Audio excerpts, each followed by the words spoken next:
Ce que vous voulez publier, est-ce que cela a d'impact? Si oui, quel type d'impact et quelle couleur d'impact? Marvin, Promaise, Aïnarou, bonjour. Bonjour Alain. Leçon 6 cette fois. Leçon 6.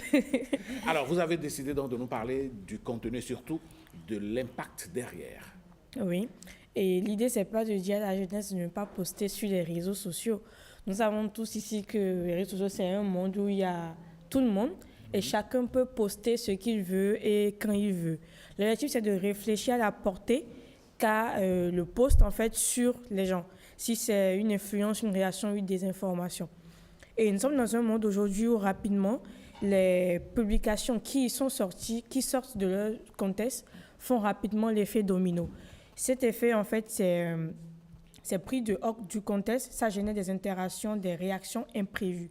Et les études en communication montrent que les publications avec émotion ou polémique ont une portée beaucoup plus grande. C'est-à-dire, c'est pour ça qu'il existe des polémistes. C'est voilà. un genre tout entier. C'est ça. Donc, ce sont des experts en communication qui ont montré cela, que des posts qui ont plus trait aux émotions ou à des informations fausses ont plus de viralité. Maintenant, il y a la responsabilité en fait de l'émetteur. Celui qui publie ne doit pas oublier qu'il est sur un réseau de près de milliards de personnes, notamment des jeunes de tout âge, de 12 à plus. Il faudrait qu'ils se disent, est-ce que ce que je veux poster maintenant, même si ça va m'apporter des followers, même si ça va m'apporter de la viralité, est-ce que l'impact que j'aimerais, en fait, que si j'étais à la place de ces jeunes-là, est-ce que je serais apte à endosser, en fait, cette information qui n'est pas encore pour ma personne? Donc, il y a la responsabilité que l'émetteur doit avoir. Le contenu peut être vu par des amis, des inconnus et des parents, même des recruteurs. Je le disais la dernière fois ici, avant qu'une entreprise ne vous embauche, on fait des recherches en fait sur vous et juste à travers vos différents posts sur Facebook, quand à votre nom dans Google, on peut avoir tout ce qui a rapport avec vous. Donc, si vous êtes sujet de... On dirait, oui, on parle d'éthique, hein. On est dans l'éthique, ne vous en faites pas, Amandine. C'est ce qu'on appelle la signature numérique. Ouais. C'est votre personnalité que vous avez laissé traîner sur les réseaux ou sur Internet. Donc, si le recruteur tape ton nom et on voit que tu es tout le temps dans les lives TikTok à faire des polémiques, on se dit à quel moment il va trouver le temps pour travailler en présentiel. Donc, pour les concours aujourd'hui, parce que je me rappelle, la dernière fois, ils voulaient postuler à un truc, ils ont demandé le lien de ma page Facebook. Bien, voilà. Pour aller checker ce que la fait. Pour aller voir tout ce que Amandine Aniaboussou poste. Voilà, parce que nous sommes dans un monde où même s'il y a le numérique qui est là, il y a ce qu'on appelle la crédibilité. Les organisations aujourd'hui ne veulent pas associer leur image à n'importe qui. Donc, vous pouvez être intelligent de toutes les manières, mais si votre image de marque sur les réseaux, sur Internet n'est pas crédible, vous pouvez perdre beaucoup d'opportunités. Et parlant justement de crédibilité, parfois les gens sont aussi à la recherche de célébrités. Ils prennent des célébrités pour donner de la crédibilité à leurs produits. C'est comme ça, par exemple, que nous, on se retrouve à faire des publicités de médicaments qu'on n'a jamais fait. Oui, jusqu'à hier, quelqu'un m'a appelé pour me dire, voilà, vous avez fait une émission sur le RTB, sur la SRTB à la télévision, et vous parlez d'un tel docteur avec tel produit. Je dis, mais jamais, je l'ai jamais fait. Les deepfakes. Voilà, ce sont des manipulations à base de l'intelligence artificielle. On nous fait dire des choses qu'on n'a pas dit. Et ça, il faut que les recruteurs aussi fassent attention à ça. Oui, ils font. Je pense que, comme je l'ai dit, il y a depuis près de 3 mois une vidéo de Jimon Ousso qui circule où il fait de la publicité pour OneXBet ou un truc de paris sportif. Depuis, je ne sais pas vraiment si lui-même il l'a vu, mais ils ont tellement fait l'image, ils ont fait, c'était un compte certifié à Jimon Oussou, et il explique comment il faudrait faire. En fait, c'est la même chose qui est arrivé avec Steve Monnier, qui a failli nous intenter un procès ici, en croyant que c'est le TB qui était à la base de cette publicité-là. Et vous avez vu aussi des vidéos, c'est Osias Sonovo, notre chef, qui faisait de la publicité.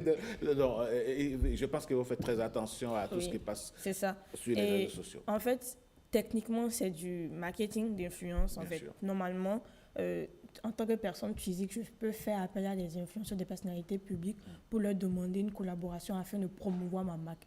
Mais en fait, ces personnes-là qui génèrent des fausses vidéos ne veulent pas en fait prendre la route normale du marketing d'influence. Ah ben non, il faut Ils veulent prendre la pas route. Moi, collaborer. je suis disponible à faire votre marketing.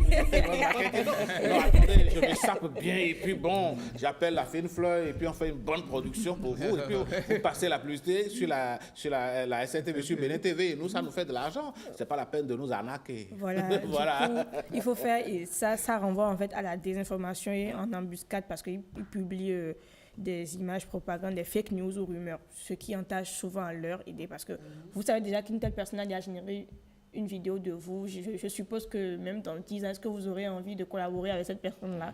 Ça va être Elle a déjà utilisé votre image sans votre accord. Oui. Donc voilà. Donc comme conseil pratique à donner, en fait, je vais inviter la jeunesse à relire les contenus 10 fois avant de l'avoir écrit. C'est pas qu'il faut préparer son post de façon comme si c'était un examen. Après avoir publié son contenu, il faut attendre pour observer l'interaction des gens. La réaction. Parce qu'il y a j'ai une amie qui a posté la dernière fois une vidéo, elle était en salle, elle prenait de la boisson énergétique.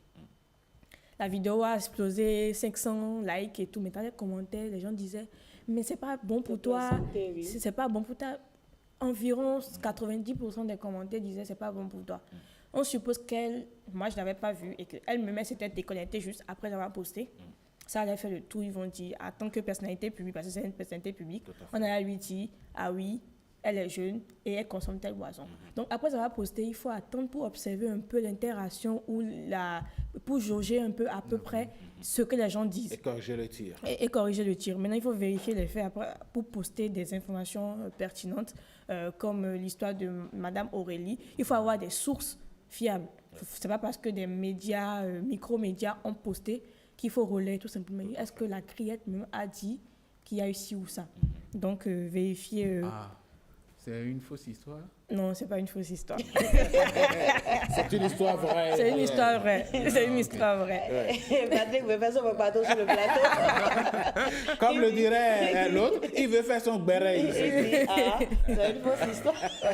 Allez, Marvin. Je n'ai pas eu le courage de lui envoyer des messages pour demander qu'est-ce qui se passe. C'est juste une parenthèse. C'est une parenthèse, on va y revenir. Donc, il faut penser à l'audience qui voit ce post et quel effet aura le post en fait sur eux. Et il faut faire un ajout constructif si possible, réfléchir, discuter, comprendre plutôt que simplement liker ou partager. Voilà. D'accord.